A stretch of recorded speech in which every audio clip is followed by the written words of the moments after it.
आमदार रोहित पवार यांनी राज्य महिला आयोगावर कारवाईची मागणी केली आहे। कोथरूड प्रकरणातील मुलींचं नाव ट्विटमध्ये टाकल्याचं सांगत मुख्यमंत्री फडणवीसांकडे कारवाईची मागणी केली आहे। हा गुन्हा असल्याचंही पवार यांनी म्हटलं।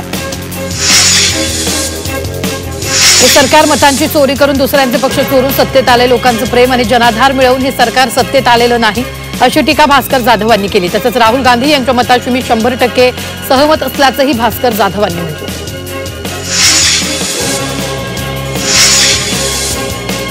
मुंबई गोवा महामार्गावरून भास्कर जाधव यांनी सरकारवर निशाणा साधलाय। हे सरकार मूकं, आंधळं आणि बहिर आहे असं जाधव यांनी म्हटलंय। तसंच 13 वर्षात सरकारला मुंबई गोवा महामार्गाचं रुंदीकरण करता येत नाही अशी टीकाही त्यांनी केली आहे।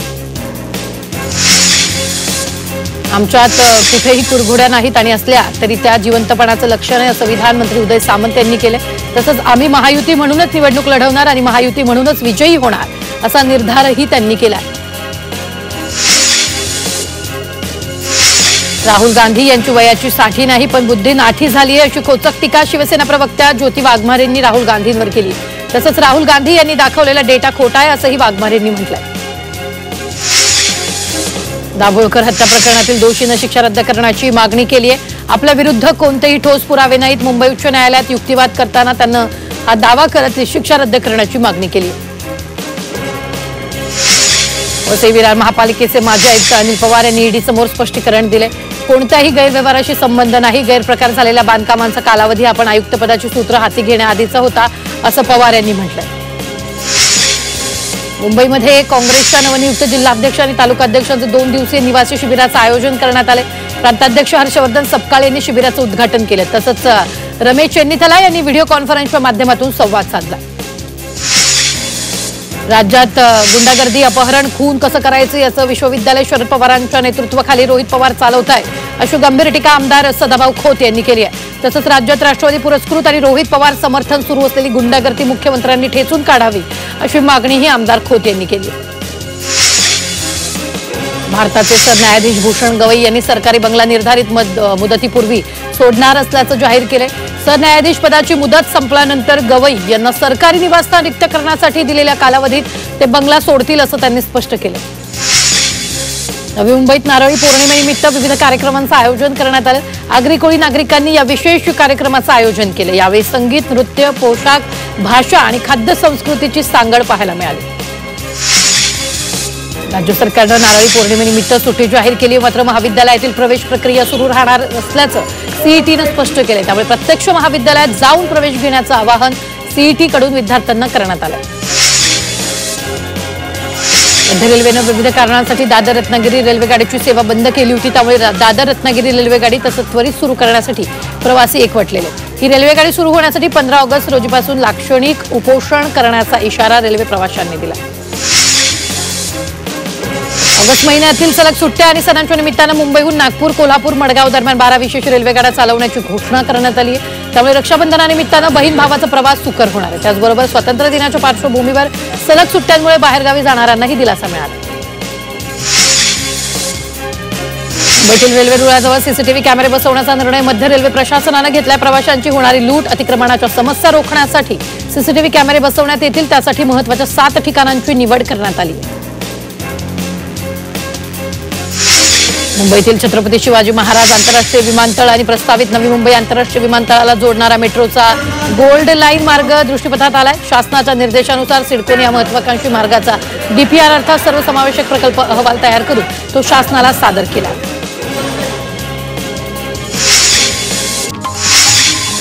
म्हाडाच्या मुंबई मंडळानं नुकतंच एक जाहीर निवेदन प्रसिद्ध केले। गिरणी कामगारांसाठी 2016 मध्ये काढण्यात आलेल्या घरांच्या सोडतीतील कोन पनवेलमधील विजेत्यांनी अद्याप घरांचा ताबा घेतलेला नाहीये। अशा विजेत्यांना अर्ज करण्यासाठी कागदपत्र सादर करण्यासाठी अखेरची संधी देण्यात आली। त्यानंतर त्यांना संधी दिली जाणार नाही असंही निवेदनात स्पष्ट केलंय।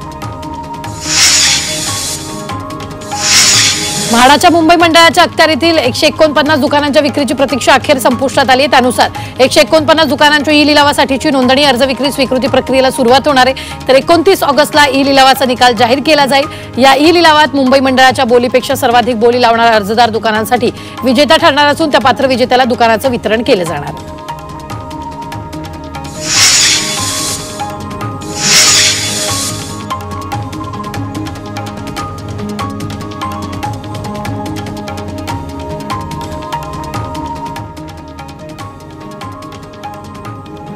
म्हाडाकडून मुंबईतील 149 दुकानांचे ई लिलाव करण्यात येणार आहे। गोरेगाव, पवई, मुलुंड, कुर्ला, बोरिवली अशा विविध भागांमध्ये ही दुकानं आहेत। या दुकानांच्या किमती 23 लाखांपासून ते 12 कोटी 63 लाखांपर्यंत आहेत।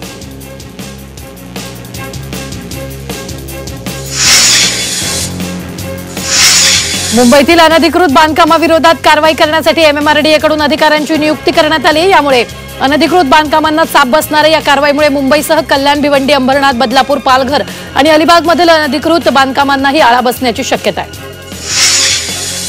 राज्य परीक्षा परिषदेने फेब्रुवारी 2026 मध्ये इयत्ता 5वी, 8वी बरोबर 4थी आणि 7वीची शिष्यवृत्ती परीक्षा घेण्याचा निर्णय घेतला। त्यामुळे स्थानिक स्वराज्य संस्थांमधील विद्यार्थ्यांना पुन्हा या परीक्षेमध्ये यश मिळवण्याची संधी मिळणार आहे। या संदर्भातील शासन आदेश 8 दिवसांमध्ये काढण्यात येणार आहे। मुंबई विद्यापीठाशी संलग्नित महाविद्यालयांमध्ये आज होणाऱ्या सर्व परीक्षा पुढे ढकलण्यात आल्यात। नारळी पौर्णिमेनिमित्त सुट्टी जाहीर केल्यामुळे नियोजित परीक्षा पुढे ढकलण्यात आल्यात। संबंधित परीक्षांच्या सुधारित तारखा लवकरच जाहीर करण्यात येणार आहेत। केंद्र सरकारच्या विविध पदांसाठी गेल्या 5 वर्षात 52,000 उमेदवारांच्या मुलाखती झाल्यात। मात्र यामधील 33,000 उमेदवारांची निवड झाली नाही। त्यामुळे मुलाखत दिलेले 64% उमेदवार अपात्र ठरले।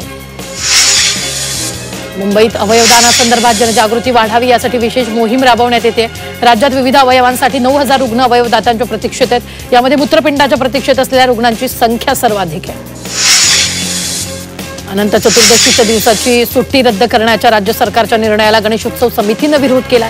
गेल्या 30 वर्षापासून राज्यात अनंत चतुर्दशीची सुट्टी दिली जात असताना अचानक या दिवशी सुट्टी रद्द केल्यामुळे अनेक समस्या निर्माण होऊ शकतात। त्यामुळे अनंत चतुर्दशीची सुट्टी पूर्ववत करावी अशी मागणी समितीने केली। आगामी 12 ऑगस्ट रोजी अंगारकी चतुर्थीनिमित्त मुंबईतील प्रसिद्ध श्री सिद्धिविनायक मंदिरात मोठ्या संख्येने भाविक दर्शनासाठी उपस्थित राहणार आहेत आणि या पार्श्वभूमीवर मंदिर प्रशासनाने भाविकांच्या सोयीसाठी विशेष दर्शन आणि सुरक्षा व्यवस्था आखली असून कॅमेरा आणि लॅपटॉप मंदिरात नेण्यास बंदी घालण्यात आली। गोळबंदर मार्गावरील गायमुख रस्त्याचं दुरुस्तीचं काम हाती घेतलं असल्यानं वाहतूक मार्गात बदल करण्यात आलेला आहे। या मार्गावरील वाहतूक चिंचोटी भिवंडी मार्गावर वळवली असल्यानं त्याचा परिणाम चिंचोटी ते वसई फाटा आणि चिंचोटी भिवंडी मार्गावर दिसून येतो। पावसाळा सुरू झाल्यानंतर मुंबईत मलेरिया आणि डेंग्यूच्या रुग्णसंख्येत मोठ्या प्रमाणात वाढ झाली आहे। मलेरियाचे रुग्ण 45%, तर डेंग्यूचे रुग्ण 20% वाढले। बोगस डॉक्टरांना आळा घालण्यासाठी महाराष्ट्र वैद्यकीय परिषदेने राज्यातील सर्व नोंदणीकृत डॉक्टरांना 3 महिन्यांपूर्वीच मेलद्वारे लिंक पाठवून QR कोड डाउनलोड करण्याच्या सूचना दिल्यात। हा कोड त्यांना क्लिनिकमध्ये नावाच्या पाटीसमोर लावायचा आहे। तो स्कॅन करता डॉक्टर खरा की बोगस हे रुग्ण आणि त्यांच्या नातेवाईकांना समजणार आहे।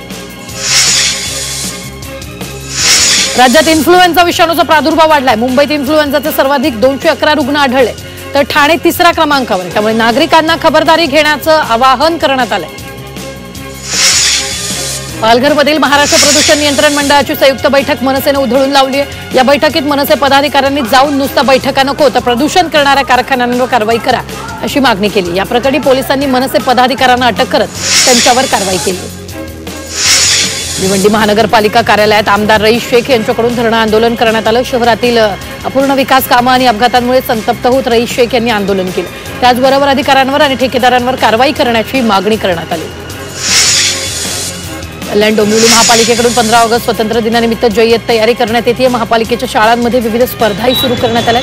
त्याचबरोबर नागरिकांना आपल्या घरी झेंडा फडकवण्याचं आवाहन महापालिका आयुक्तांनी केलं। पालघरमधील पाणेरी नदीतील प्रदूषणाच्या मुद्द्यावरून बैठक पार पडली। या बैठकीत प्रदूषण रोखण्यासाठी कारखानदारांना नियमांचं पालन करण्याचे निर्देश दिले। त्याचबरोबर कारखानदारांनी अतिक्रमण केलेले गार्डन प्लॉट ताब्यात घेण्याच्या सूचना ग्रामपंचायतीने दिल्या आहेत। एक विनंती, शहापुरातील माहुली गडावर गिर्यारोहणासाठी आलेले 2 तरुण वाट चुकले होते। या तरुणांची सुखरूप सुटका करण्यात आली। पोलिसांनी स्थानिक ग्रामस्थांच्या मदतीने शोध घेऊन या दोन्ही तरुणांना गडावरून सुखरूप खाली आणले। रणजित झा आणि आमिर मलिक असे या 2 तरुणांची नावे आहेत। मुंबई महापालिकेने थकीत पाणीपट्टीवर 10 रुपयांपासून 5,000 रुपयांपर्यंत अधिभार आकारण्याचा निर्णय घेतला। त्यामुळे पाणीपट्टी वेळेत न भरणाऱ्यांना अधिक आर्थिक भार सहन करावा लागणार आहे। एप्रिल महिन्याच्या पाणीपट्टीपासून त्याची अंमलबजावणी होणार आहे।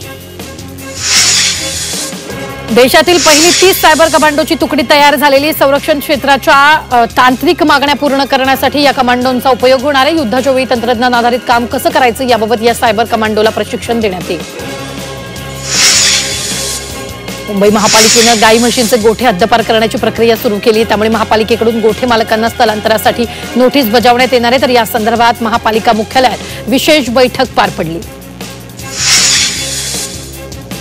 मुख्यमंत्री देवेंद्र फडणवीस यांनी मुख्य आर्थिक सल्लागार प्रवीण सिंग परदेशी यांच्यासोबत बैठक घेतली। अमेरिकेनं वाढवलेल्या टॅरिफचा महाराष्ट्रावर काय परिणाम होऊ शकतो याचा आढावा घेण्यासाठी ही बैठक घेण्यात आली।